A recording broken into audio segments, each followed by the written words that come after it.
Welcome to Two Way Tonight. I'm Mark Halperin, live from Washington, D.C., nowhere near the Capitol, but still within the confines of the Beltway, and thus I can say I'm on the scene. I did spend much of my day on Capitol Hill, so I'll have a little bit to tell you about that, but grateful to you for joining. This show is but an appetizer. As you know, at 8:30 tonight, I'll be rejoining you with Dan Turrentine and others to talk about the president's speech, which we'll talk about here. We'll pregame at 8:30. We'll cover the speech live at 9. I'll talk a little bit about how long this speech might be, and then we'll post game after the speech. So we hope you'll come back with us in 2.5 hours for our special broadcast. But we're glad to be here for this broadcast. We have, amongst other things, besides some reporting from my notebook, and by my notebook I mean notes I took on the note feature of my iPhone. We have a great new poll, I believe, being unveiled here. Lori, am I right? The poll's being unveiled here? Correct. All right. So we got a new poll about the Democrats. There'll be a lot of focus on the Democrats tonight. I have some reporting on that, too, about how they're going to respond inside the chamber to President Trump's speech. But this poll looks at where the Democrats may go in order to come back to a greater sense of momentum and competition with the Donald Trump-led Republican Party. So lots of news on lots of fronts today. I'll run through that. Then we'll go through the poll with our great guests, who you will be interested in hearing from. Trust me, head of polling and analysis for Navigator, Ian Smith. And then your questions, as always, comments, suggestions, criticisms, critiques of Dan's pocket squares, whatever's on your mind. So if you're here on the two-way platform and you want in on this thing, please raise your yellow electronic hand and we will call on folks before too long. If you're watching on YouTube or X, don't raise your hand, yellow or otherwise, but please feel free to go into the comments. But as always, our mantra here, peace, love, and understanding, presumption of grace to all. Those aren't just catchphrases like dynamite.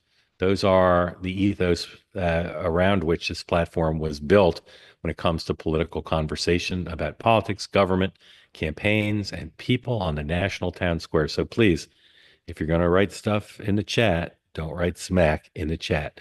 Big build up for the speech tonight. And I've been talking to a lot of people about it. There's a little bit of a hilarity going on up the street at the White House today because there is a speech text, and some people around the president are concerned that he's going to treat the text like a bunch of suggestions and riff galore. And they're trying to not let it be 2 hours. If you watch the morning meeting, you heard Sean, Dan, and I talk about, I set the over under at 80 minutes, and Sean and Dan said over. And I was like, come on, I got to take the under. Well, thinking I should have taken the over. And we talked also about the clue that the president's official schedule doesn't have him departing Capitol Hill till 11:30 p.m. I still didn't have time today to go see what past presidents' departure times had, but I can tell you this: it was never 11:30. So again, there were some people around the president today concerned that the riffing might be too much, and that they really wanted him to kind of treat the text a little bit more like more than just some random suggestions. And last I heard, this is based on two separate sources. Last I heard, it was a little bit up in the air, and that the president, I don't know if he said this explicitly. It wasn't clear to me whether he said this explicitly, but sometimes presidents, okay, sometimes presidents, when they get very assertive suggestions from staff, say a version of, did you ever win the Electoral College? Who elected you president? And I think the president thinks he knows best here and wants to say what he wants to say. So I'm just looking for some notes. You'll forgive me. Uh, uh, Boy, where are these notes? Anyway, I'll find them. So we'll see about the speech. And that's obviously a big focus. Ukraine. President Zelensky went on social media and he continues to talk to the Europeans, but he put out a tweet. Let's put up number 4 first. Politico headline. As you know, many sticking points between President Trump and Vice President Vance and Zelensky. Wasn't grateful enough, not talking about how the peace is far into the future. Put out a statement today saying it's time to make things right after the Oval Office blew up. So now let's put up the tweet that he did Number 5, commitment to peace, no endless war. Ukraine will come to the negotiating table. My team and I stand ready. President Trump's strong leadership, ready to work fast to end the war, different than saying far, far away. We'll move fast again. Next tweet, please. Next page. Uh, uh, we remember the moment when things changed when President Trump provided Ukraine with javelins. We are grateful for this. The meeting did not go the way it was supposed to. It is regrettable that it happened this way. It is time to make things right. Future coming. Now, you say it was regrettable. That could mean he still thinks it was all Trump's fault, right? But people are calling this an apology. And there was even some speculation that the deal would be signed, the rare earth mineral deal would be signed before the speech tonight. I don't believe that's going to happen, but it's possible the president's going to make an announcement in the speech about where they stand. As I said earlier today, Zelensky put every possible thing in that statement to ingratiate himself with President Trump, except for praising the meatloaf at Mar-a-Lago, which, if you know, is something the president cares quite a bit about. In any event, we'll see what happens on Ukraine. And of course, once the deal is signed, assuming that it is, President Trump still doesn't like President Zelensky. He's still not going to cut him a huge amount of breaks. And it's still the case that the White House seems ready to do a pretty big deal on Moscow's terms, whatever that ends up meaning in terms of land, et cetera. But the statement and the prospect that the deal is back on track between the U.S. and Ukraine on the economic side is obviously, from the American president's point of view, a positive sign. On tariffs, Canadians talking tough. The Mexican president said she's going to say something about it over the weekend. But this afternoon, the Secretary of Commerce, Mr. Lutnick, who is the quarterback on the tariff side, went on Fox Business Channel. We're going to play number 1 here, and suggested what I've been forecasting for you, which is that tariffs are just a tool. The president doesn't want a trade war. He wants Canada and Mexico to bow down. Play. Talked to Canada and Mexico and said, look, you got to close the border and you got to end this illegal immigration. It's enough is enough. If you respect us as your best trading partner, end it. And you've got to end fentanyl. And the way we're going to describe fentanyl is very simple. Autopsied American deaths. They got to end. They just got to end. I don't want to hear you talk about it. I want Americans to stop being murdered by opioids and fentanyl. And so they did a nice job on the border to start, but the fentanyl deaths are just not declining in the way we expected. So what do you think the president's going to do? He's going to come out today angry that Americans are still being killed. Now, both the Mexicans and the Canadians were on the phone with me all day today trying to show that they'll do better. And the president's listening because, you know, he's very, very fair and very reasonable. So I think he's going to work something out with them. It's not going to be a pause, none of that pause stuff. But I think he's going to figure out, you do more and I'll meet you in the middle some way. And we're going to probably be announcing that tomorrow. So somewhere in the middle will likely be the outcome. The president moving with the Canadians and Mexicans, but not all the way. I like Lutnick's speaking style. It's very Trumpian, very much like narrating a game show or a reality show. Again, the president will raise and lower these tariffs. I'm not even sure the tariffs went on, to tell you the truth. They probably did. But he's not going to, there's not going to be a trade war. The one exception to my sense of his plan to use these tariffs is China. China's a wild card. China could go any number of directions. That's the big casino tariff thing. I saw some story today that said Calgary is ready to secede from Canada and become the 51st state. And they might elect Republicans to Congress. It's the one area of Canada that might. I'm intrigued by that. I want to look more into that. I'm interested. All right. The president's team reported, I believe by Mark Caputo, our friend from Axios, the president's having 2 massive fundraisers, getting $1 million checks. This is one of the great stories of on the political side, which is Donald Trump is not leaving anything on the table. Anyone who will write him a check, anyone who wants to get in his good graces, and as we've seen, I've told you this before, there are reports of some Fortune 500 CEOs who've come to Mar-a-Lago or the White House or both for FaceTime with the president. The public reports barely scratch the surface. There are so many CEOs traipsing through there for time with the senior aides and with the president. And I don't know how explicit they're linking those visits to check writing, but I guarantee you there's a big correlation between people who are writing checks for the library, for the super PAC, et cetera, and people who happen to also be getting visits. That's not uncommon. That happens with presidents of both parties. What's different here is most presidents, after they're elected a second time, and again, talked about this, is unusual. It's not really a pure first term presidency because he was president already, but it's not a pure second term presidency because he was off for 4 years. And he obviously has way more momentum in terms of staff energy, in terms of planned activities and executive orders and all that.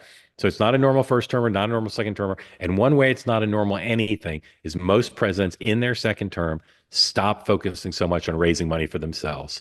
And they grudgingly, because they're sick of fundraising, they grudgingly help raise money for their party, Senate, House, governor candidates, et cetera.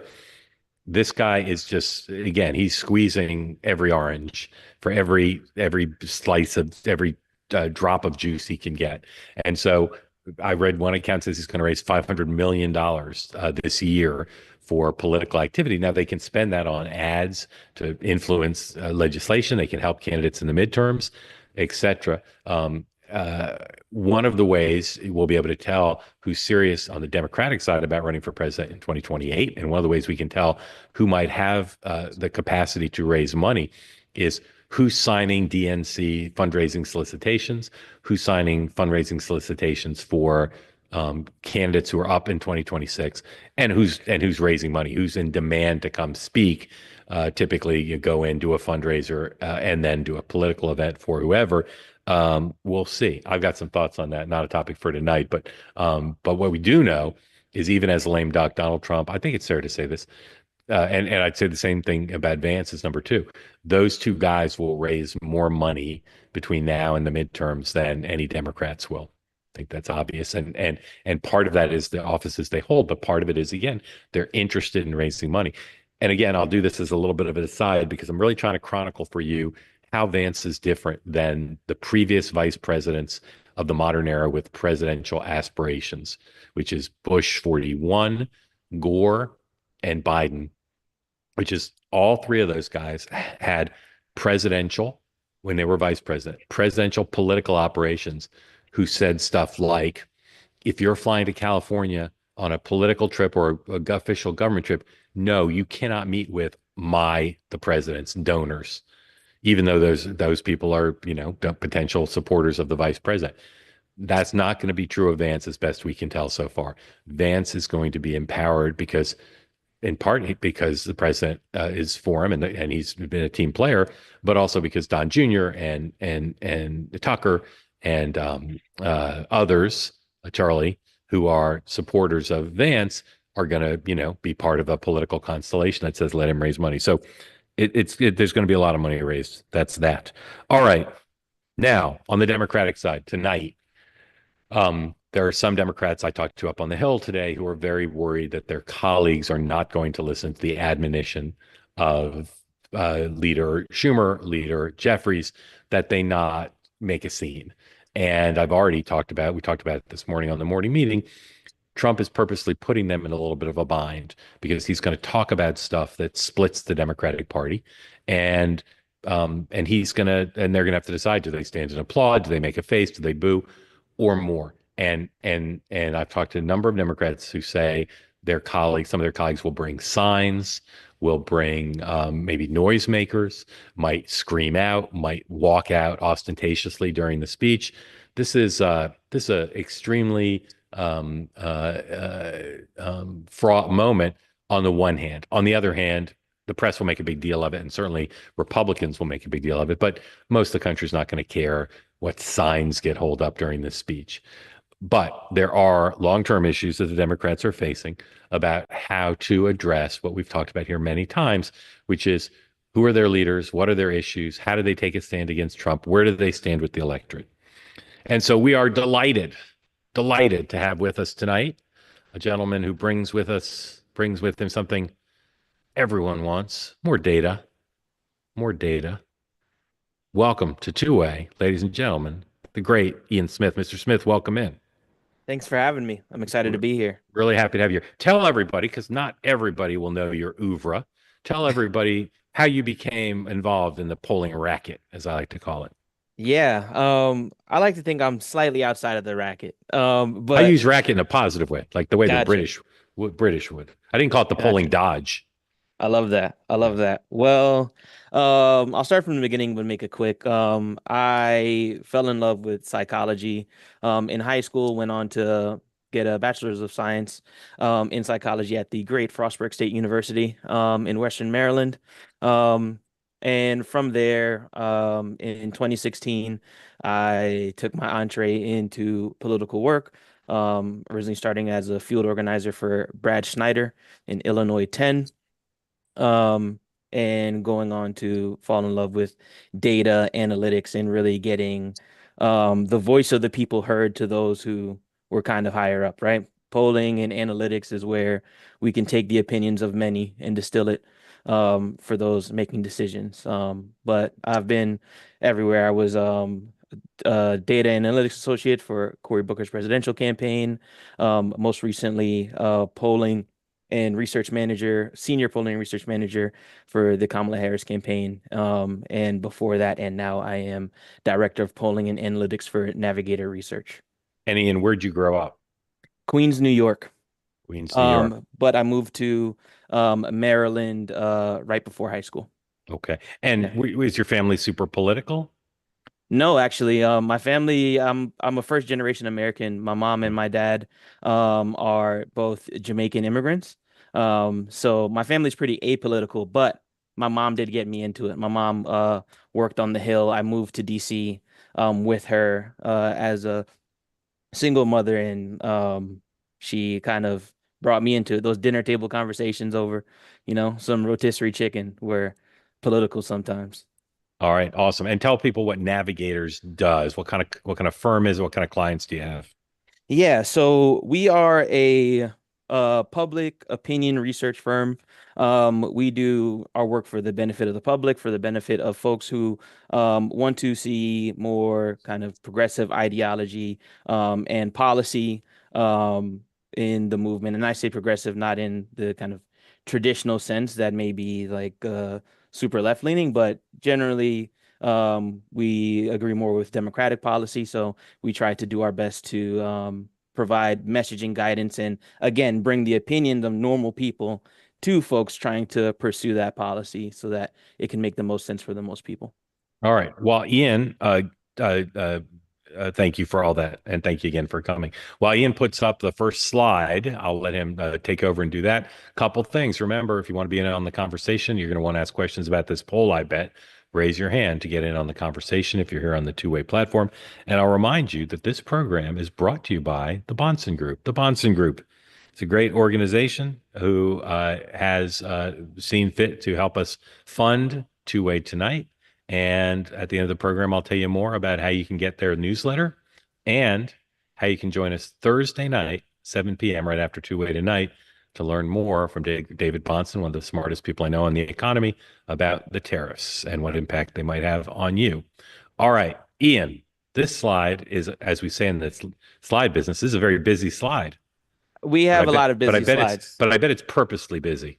Purposely busy. We Yes, kind sir. of, what we're doing here is an early breakdown of initial reactions to the first few months or first 3 months of the Trump administration, really just getting into Americans' reactions, what they're expecting. And we can take it after this a bit to how Democrats should respond, how Democrats are doing.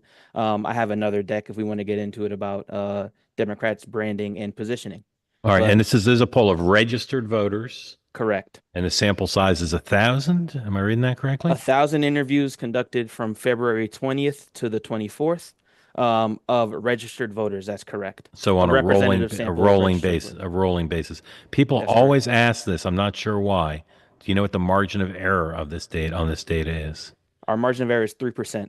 All right, that's pretty low. That's, you don't get much lower than that. Okay, so there's a word cloud on the right, Yep. and what's being measured on the left? This is about Donald Trump. What have you seen, read, or heard recently about Donald Trump? Yes. So that's negative, positive, more negative.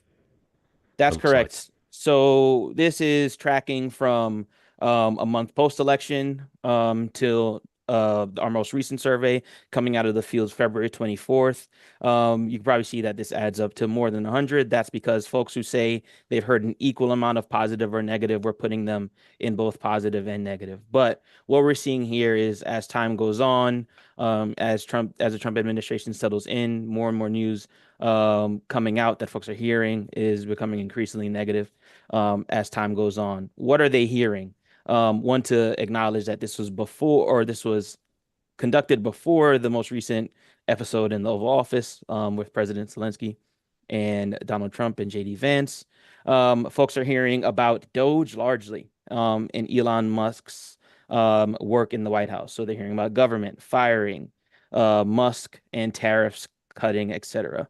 They are acknowledging stories about Ukraine and tariffs, and we'll see some of that when it comes to concerns about costs and inflation. But this is essentially a kind of a snapshot on where Americans are at and what they're hearing for your audience compared to what they're hearing.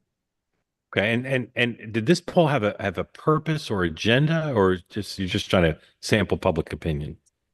This is a sample of public opinion, but it is educating folks on if they want to speak to voters, if they want to speak to their voters, where are they at? What are they thinking? If you're a Democrat responding to the Trump administration, you shouldn't be doing it without knowing what folks are responding to themselves, right? We don't want to communicate in a vacuum. Great. Okay, next slide. Here we see that as far as itemizing out what folks are hearing and whether or not it's positive or negative, we do some of that here. What we see here, if I could categorize it, is that folks are actually pretty mixed as far as a reaction to what's going on in the Trump administration, with Elon Musk's involvement in tariffs leaning slightly more negative, and actions on immigration, actions on government spending, and tax laws being a little bit more mixed to positive.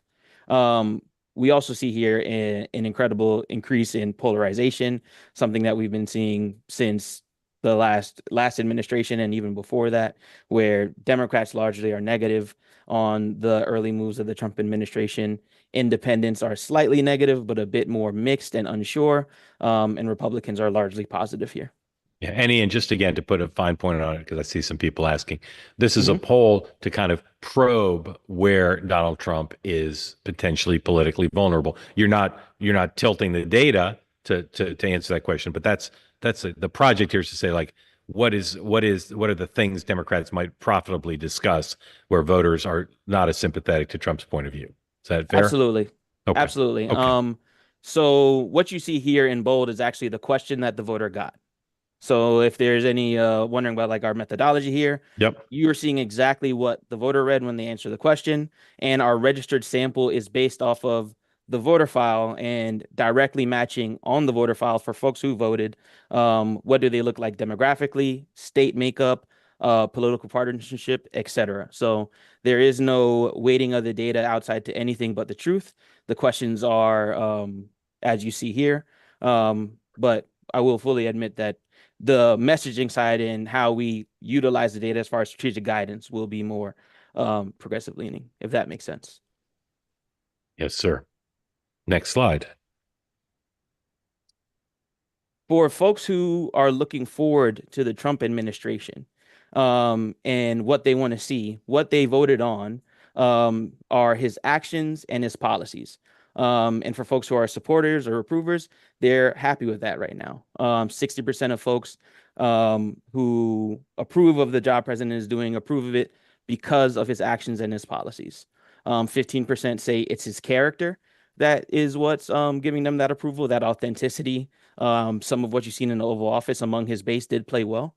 And 24% say they want to give him a chance as president. What we see with those who voted for Trump in 2020, but may not be strong approvers. So we ask approval on a 5-point scale: strong approval, somewhat approval, neutral, somewhat disapprove, strongly disapprove. For those who voted for Trump in 2020 are anything but strong approvers, we see a lot more of them saying they're waiting to give him a chance, that they're not strongly supporting now, but we want to see what he's going to do. 52% of them, though, say they approve of him, although not strongly, because of his policies, because of the policies and actions of his administration. So for kind of parsing some of the idea that this is all kind of a personality game or a cultural thing, the American people are saying that it's his policies and his actions that they're approving when they're looking at how his administration is doing. So Ian, if you were talking to a Democratic member of Congress, what Mhm. would you tell them they should take away from this slide?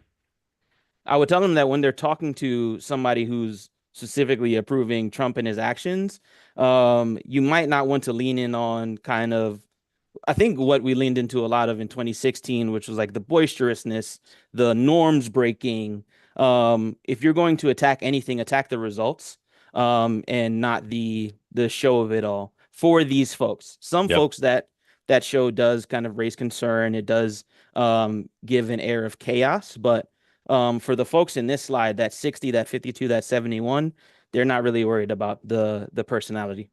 Yes, sir. Okay, next slide. Okay. We got to this place because of costs, right? Where we're at now, before the election, during the election, and after, folks were worried about costs. We keep track of Americans over. We do a survey every 3 weeks, and every 3 weeks we ask them, do you see the price of these items going up a lot, a little bit, staying the same, or going down? And what we see here in this survey, eggs was the talk of the town. Bird flu is hitting. We know that this is not just economic policy kind of raising the cost of these eggs, but that's what they're seeing. It's a story. 67% of folks say they see the price of eggs going up a lot. Groceries going up, housing going up, utilities. Let me just ask you a question. Yep. I see it cost of eggs says 67, and then later and further in the column it says overall 87. That's correct. So that is combining those who say costs are going up a lot and going up some. So that's an overall costs are going up number. Going up some. So going up. Oh, so going up some is red. Okay, I see. So because the Correct. bars are different length, I got it now. Okay, my apologies. Go ahead, sir. Yep. Now, when we ask folks, do they blame the Trump administration for this? When you get outside of the partisan leaning, Democrats blaming Trump, Republicans saying this is not his fault. This is still kind of the remnants of the Biden administration, and independents being somewhere in the middle. We don't see a large change in folks blaming the Trump administration for this, as tariffs have not gone into full swing. They are concerned that tariffs will raise prices. We'll see that in a couple slides from now. But they see prices going up a lot. Part of his mandate was getting these costs down. So that's what his voters and his supporters are looking out for. Now, you may not know the answer to this question, Ian, but are prices for all those things going up? I do not know the answer to this question. Okay. I've from what I've read, bird flu is increasing the price of eggs, specifically in America. Some of my friends abroad aren't having that same concern. Yes, sir. Okay. I mean, obviously, to some extent, it doesn't matter because the voters are feeling it. I'm just curious whether the voters are feeling it correctly. Anyway, great slide. Next. This is a slide that is asking voters the question on the left. What do you feel are the most important issues for the president and Congress to focus on? The slide on the right is asking, what do you think Donald Trump and Republicans in Congress are focusing on? And what we want to do here is kind of point out that dichotomy and see if we can track how these metrics change over time. What we see on the left is very consistent. Inflation and the cost of living, jobs in the economy. We separate these as kind of a micro and macro economic metric, but for the majority of voters, we do believe that these are synonymous, one and the same, very similar. While I wouldn't combine this number for statistical reasons, you can see that the economy, inflation, and the cost of living are the top concern for Americans, followed by immigration and the border, and then Social Security and Medicare, followed by healthcare. We kind of lump those as a broader category together. What do they see the Trump administration focusing on? Inflation and cost of living and the jobs in the economy, not as much actually, but immigration and the border, Americans kind of second-tier concern behind the economy. They do see the lion's share of the Trump administration's focus being there. And as far as prioritization goes, that falls in line. That is followed by government spending and debt. As we saw in the early slides, a lot of Americans' focus right now and what they're hearing is on DOGE and Elon Musk's work in the administration. And we see here conflict in Ukraine, Russia, conflict in the Middle East, Israel, and Gaza are popping up as large kind of priorities of Donald Trump and Republicans in Congress, something that I may not have expected going into this survey, especially before the Zelensky kind of incident in the White House on the 28th. But it is interesting to see foreign policy kind of pop up as such a priority for Donald Trump and the administration, according to voters.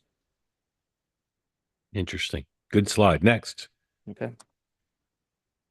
How are people feeling about politics? And I think this slide is pretty interesting because a lot of the emotions here are about potential. And I think the top two kind of really give you an insight into the psyche of folks. Anxious versus hopeful, I think, is the dynamic right now that we're having. Again, in a very polarized world, you can see the difference between Republicans and Democrats on some of these punches. But for the most part, Democrats and independents say that they're anxious. Not strong Trump approvers, but folks who voted for Trump in 2020 say that they're anxious as well.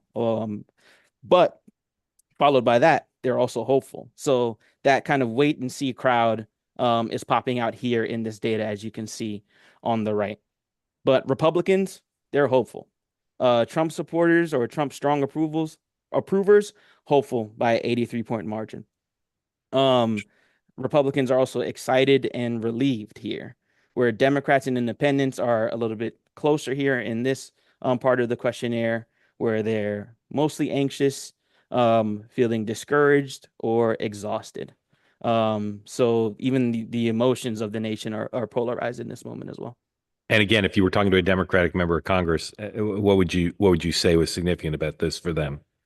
I would say that it's significant that motivated, engaged is not higher. If there's any metric you want to kind of have to see excelling in a moment like this for your base, for the folks that you're talking to, it's engagement. They're discouraged, they're exhausted, they're getting ready to bow out in a moment where you need to take the mantle of leadership and give folks a vision for what you're going to do, for your affirmative worldview. And if you don't have that, you'll see these emotions here. I don't think these emotions are all just a negative for Donald Trump. Some of this is a warning for Democrats in the long term as well. Interesting. Excellent. Thank you. Next. What do you want to see Democrats do in relationship to Trump? And here we're asking folks, do you want them to stand up to Trump? Are you kind of mixed 50-50 about how Democrats should be in relationship to Trump? Or do you want them to work with Donald Trump? What we see here is that, as we expect, Democrats are more likely to want Democrats in Congress to stand up to Donald Trump and his administration.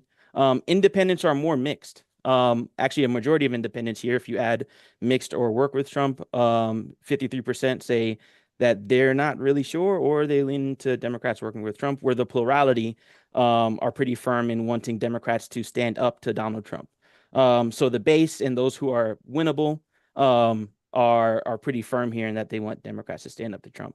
Again, this interesting group of Trump 2024 voters who may not be strong approvers, a plurality, again, want Democrats to work with Donald Trump and the administration, but about a third of them, 30%, say they're kind of mixed. And we'll see in the next slide, the notion of checks and balances, the notion of having mixed representation in government and not total control is very important to independent voters, especially, and those who in the election kind of pick Trump as the lesser of two evils.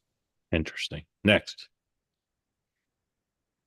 And this will be my last slide. Yep. Exactly what does it mean for a Democrat to occupy a role in opposition to a Trump administration? The top way to describe the role that voters want to see coming from Democrats is a check and balance on the Trump administration's policies. They want that other side of the room to be in the room. They want a share of voice and not unilateral kind of policy in America. We've seen this consistently, whether it's the Biden administration or the Trump administration. Americans don't like unilateral power. They like split government, although it sometimes makes things mechanically difficult, more than sometimes. Yeah. Standing up to the Trump administration, about a third of Americans want to see that. This is majority of Democrats are here, much less independent support for this notion that they're just standing up compared to a check and balance. Oversight of potential wrongdoing, again, is important here to Democrats. But we do see more Republicans wanting Democrats to be playing that oversight role as compared to the amount of Republicans that want to see Democrats standing up to the administration. And even more so say they want Democrats to provide accountability over the Trump administration. We're getting close to about a quarter of Republicans saying that that is the role Democrats should be playing in the Trump administration. So as far as the voters describe it, a check and balance, oversight, accountability are the top three things that are kind of across partisanship voters are looking for when it comes to Democrats' role in the Trump administration.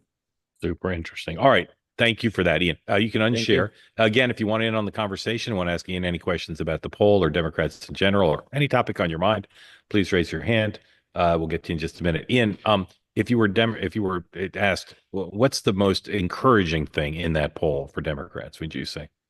I think that the American people do see a role for you here, and that you can define yourself as a leader in this moment, right? There's even people who voted for Trump in 2024 that are looking for Democratic leadership, and we need to fill that vacuum. I think there's opportunity in the amount of people that are anxious versus those who are engaged. And if you can increase engagement, increase a sense of agency among some of your voters who may feel dejected, you can do something well here. And what would you say would be discouraging, you think, to Democrats?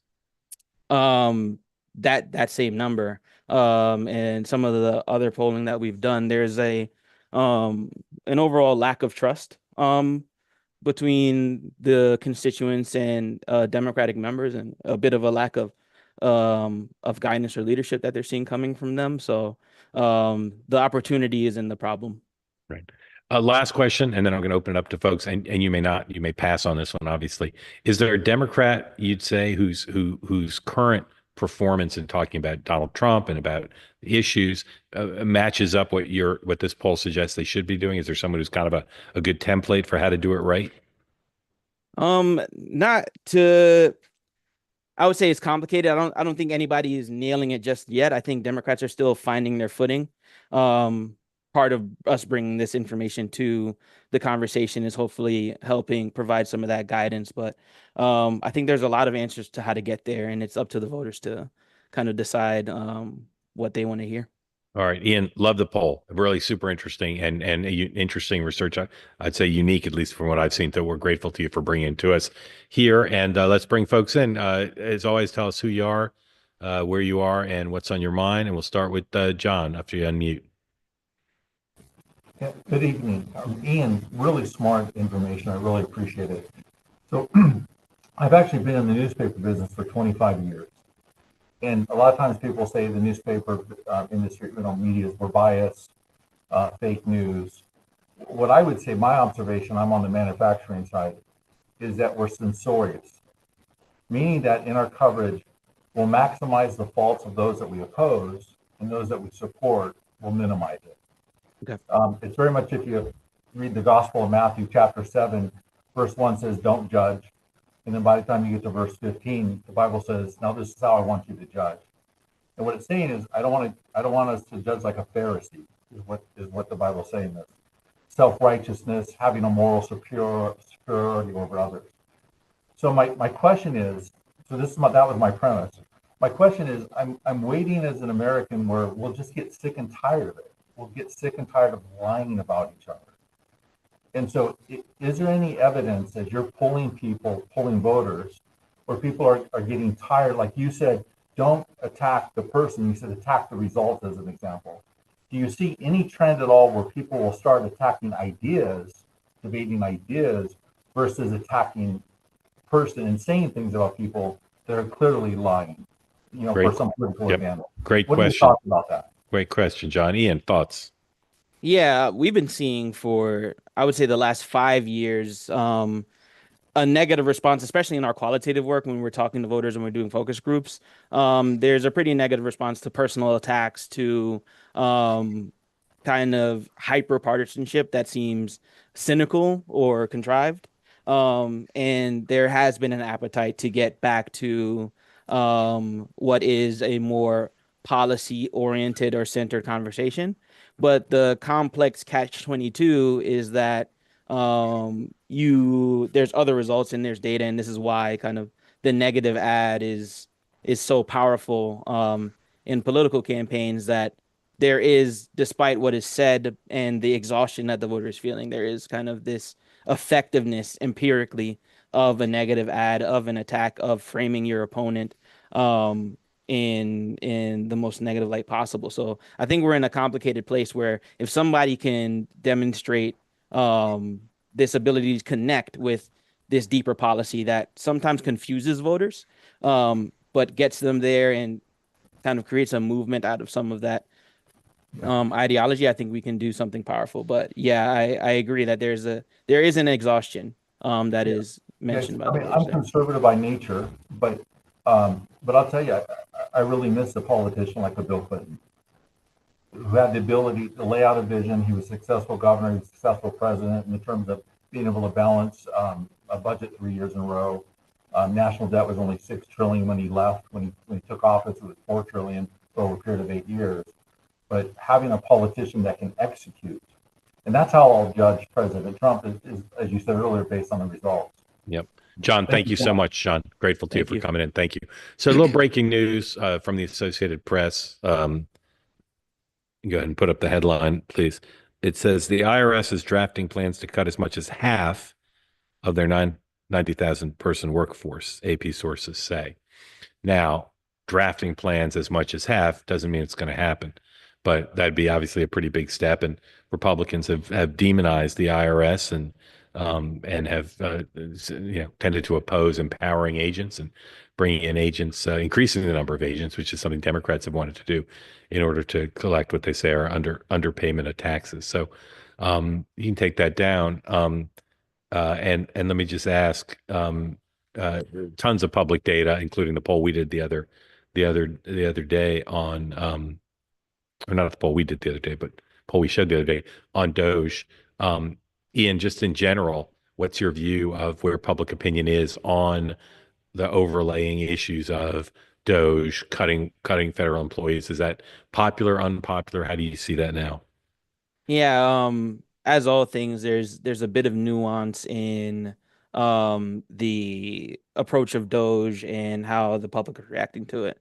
So at a baseline, the public does believe that there is room for savings and cutting out inefficient spending in the government.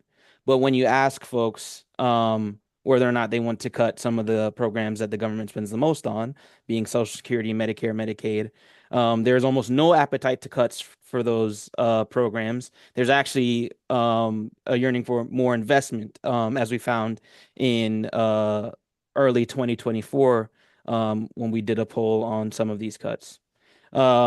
So that's a dynamic that the Trump administration is working in, and that Democrats are working to get folks to realize that these cuts do mean cuts to not only federal workers, but some of the programs folks care about most. There is a mixed reaction to the cuts of federal workers, depending on where they work. This IRS cut is something that we'll test. I assume that it will be mixed and partisan, but that independents will lean more towards opposing this kind of carte blanche cut to the workforce. And then there's the Elon Musk of it all.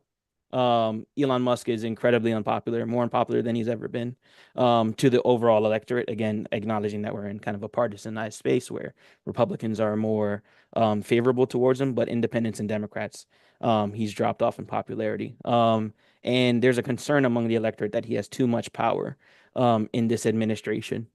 So a bit of a complicated answer, but I don't see this being incredibly popular. Be super curious to see what kind of role Musk plays tonight. He's reportedly going to be in the hall. I wonder what will come up. All right, Ian, here comes David. David, is gonna have a natural inclination not to like you because he's from Brooklyn, and as you know, the Brooklyn Queens is like the Sharks and the Jets.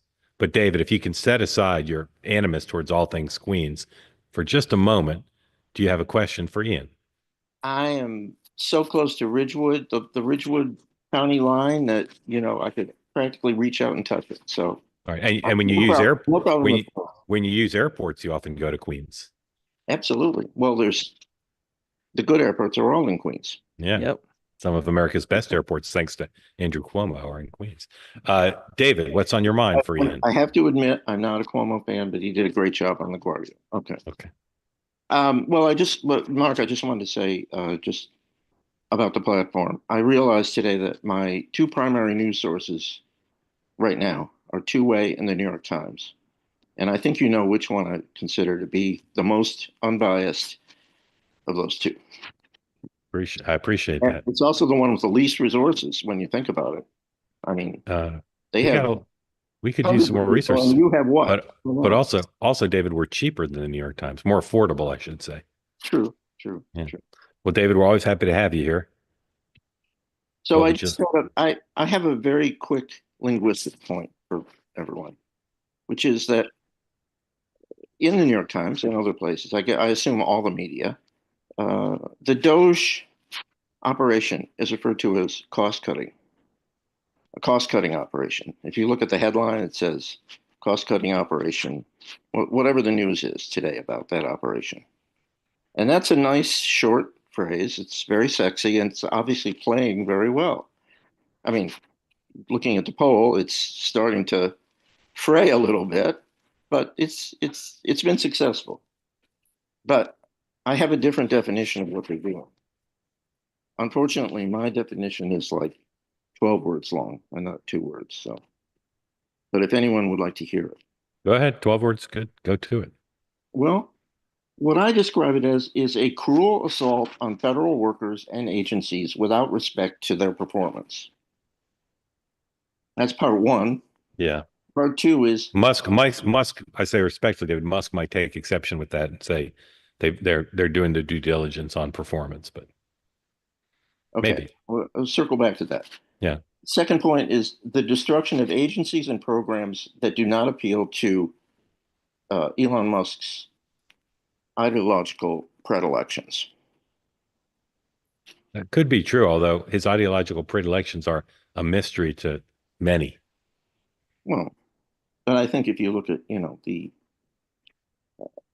the DEI attack and others, I think it's. Yeah, although he's getting rid of plenty of people who have nothing to do with DEI. Well, I could also add that a lot of it is focused on the regulatory aspects that could affect Musk operations. That's true. You could certainly say that. You could certainly say anyway, I understand why no one would use my definition instead of the short and sexy one of cost cutting, but it annoys me every time I see DOGE referred to as an effort to cut costs, because I believe that it's an assault. I have to say, David, that while you're right that it is sometimes characterized that way, the right would say, Musk would say, that it's often described as slashing the federal workforce or slashing needed programs. So I think there's language across the board that maybe isn't wholly accurate. Okay. Anyway, all right, David. Thank you, David. Thank you for coming. Don't go away yet, David. Thank you for coming. Ian, you mentioned your firm does focus groups. Do you ever moderate the focus groups? I don't do moderation. I like to listen. Okay. All right. I was going to let you moderate David as a one-man focus group from Brooklyn, and as he describes it, the lunatic left. David, let me ask you, since you're a member of the radical left lunatic caucus, what would you like to see Democrats disrupt things in the hall tonight, or do you think that would be a bad idea? I think Trump has done a very good job of dominating the attention space, and that would just help him. So no rude signs, no heckling. No. Okay. We'll see. We'll see if they follow your advice. Thank you, David. As always, love having you here. All right, Dan from New Hampshire. Dan, come on in. Tell folks where in New Hampshire you are. Looks like maybe the seacoast. The photos from the seacoast. Yeah. But I'm in Nashua. The question for Ian is this. Ian, you strike me as a ultimate rational man. And if you provided the logic and rational information to the Harris campaign, how did you not pull your hair out? I would say I did my job. My Yeah, job but was to they make, but they obviously ignored what you must have had to say. and there's no. I'm not going to speak a lot to what happened internally on the Harris campaign. I think Because Ian's saving it for his memoirs. I don't do memos either. I just work and I go home. But I would say there's no unilateral voices in an operation that big, but for the candidate and the principal at the end of the day. What does Um, that mean? What do you mean? Ian, That's my question to you. What do you Ian, mean? Ian, just say it in a different way because none of us understood the purposeful gobbledygook you threw on the table. It's So good Okay. gobbledygook, but nobody Got you. you just mean did you mean saying the candidate gets to decide? Is that what you said? Yeah, there's no one person who makes decisions. So what I have to say as an individual person, to your point about did you win any electoral college votes? I did not. So I won't assume that my word matters more than anybody else's. But Ian, uh you think you'll I'm bailing you out now, buddy. yeah, Do you think you think you'll work on more presidential campaigns? absolutely. Okay. We like to ask everybody here, would you like to see the vice president run again in 2028? No, I don't think so. Why not? I think one, America is pretty tough on candidates who lost despite Donald Trump's success. Um, and two, I think the American people and Democrats specifically in their relationship to the party, they are they're looking for something that they feel like they haven't seen before, and a new leadership, new ideas. So, Okay. Good um, answer. Good answer. Before you go, Dan, Yep. Two Nashua things, one for you, one for Ian. First of all, Dan, I'd like you to say hi to the boys at Castro Cigar Store when you're next We by shall. there. Thank you. I'll give them my best. Um, so Ian, you ever been to Nashua? no. Okay. So Nashua has one of the great presidential campaign history monuments in the whole nation outside of City Hall. There's a bust of JFK, which is where JFK launched his presidential campaign. Yeah. And I don't care if you're a Democrat, Republican, Kennedy lover, Kennedy hater, you see that thing, tears will come to your eyes. Yep. Dan, am I right? Absolutely. It's just Then you got to take a 15-minute ride north and have a cup of coffee at the Red Arrow Diner. or beer at the Peddler's Inn. Oh, that too. Yeah. Peddler's daughter, I mean. Peddler's daughter. Yeah. All right, Dan, thanks for coming Thank in. you very much. Ian, just to be clear, I've been to Nashville a lot, but all those lines were fed to me by my on my text because I don't remember anything about Nashville except there's a hotel there that looks like a castle. I don't know if that thing is still there, but all right. It's time for one more. Chris Taylor. Ian, you don't know Chris Taylor probably, but he's one of our regulars, and he's always got something to say that is profound. Putting pressure on Mr. Taylor. Mr. Taylor, welcome in. Thank you for coming. Tell those who don't know which great state you're in. I'm in northern Idaho, so up in the chimney, if you will. Yeah. Ian, northern Idaho is just like Queens. Not as many White Castles, Okay. less traffic, but otherwise exactly the same. Chris, So what's I'm up, just Chris? curious on the polling on the sentiment around Musk. hmm I get a lot of my news these days from Twitter, from X, and you wouldn't know it there. So I'm just curious, hearing yours. It sounds like you're saying it's pretty negative, but I'm not seeing it. So I'm curious how that comes about. Yeah. I would trust my poll more than X, but I'm a pollster, so of course I would. I would say that what you see on Twitter is very algorithmic. So I don't know your personal stance, but that could play into it. Where I trust that my survey methodology is more representative and not algorithmic. It is weighted to be representative of the voting population. So I do think that I trust those numbers and others who have come to a similar result, that Elon Musk's popularity has fallen since he's become more political generally, and since taking this the helm as the leader of DOGE, and with the firings and being just so close to the president, he's falling back into partisanship, but doing things that are generally just unpopular out of the things that the Trump administration is doing. Yeah, I think I'd be curious to see. Obviously, I'm much more on the right, but I'd be curious to see if folks that are on Twitter who are on the left had a lot more negative stuff showing up. It's just I'm not seeing it. Yeah. Yeah. Good question, Chris. Thank you. Bella, real quick, because we're almost out of time. Let us know. Just a quick question Yes, for ma'am. the poll. Thank, Just a quick thank you, question. Chris. Okay, go ahead. Quick question for the pollster. So you polled on how unpopular Musk is, but did your poll ask if people wanted him to stop doing what he's doing? Yeah, so we poll on one, just flat out favorability and approval. So we asked, do you approve of the job that Elon Musk is doing? And are you favorable of Elon Musk, the person? And on both, we had overwhelmingly negative results when you look at the overall electorate. But that's different. Do you want him to stop? Do you want DOGE to stop, him to stop? Do you know what I mean? So I'm thinking that maybe that would be a different answer. You don't like him, you don't like what he's doing, but do you want him to stop because there are some results? That's what I was curious about. Yeah. DOGE, let me find, actually, I have the poll here. The favorability on DOGE itself was fave, unfave, very some. Okay, so we have 40% favorable, 36% unfavorable. So by a 4-point margin, DOGE itself is slightly favorable. Is favorable. Mm-hmm. Yeah. All right, Bella, thank you for that. Ian, we loved having you on, and even if you don't have a new poll, we love you bring all your polls here now. But even if you don't have a new poll, we'd love for you to come back on regularly and share your wisdom, and maybe we'll pair you with you never heard Bill McInturf, the Republican pollster? You know him? No.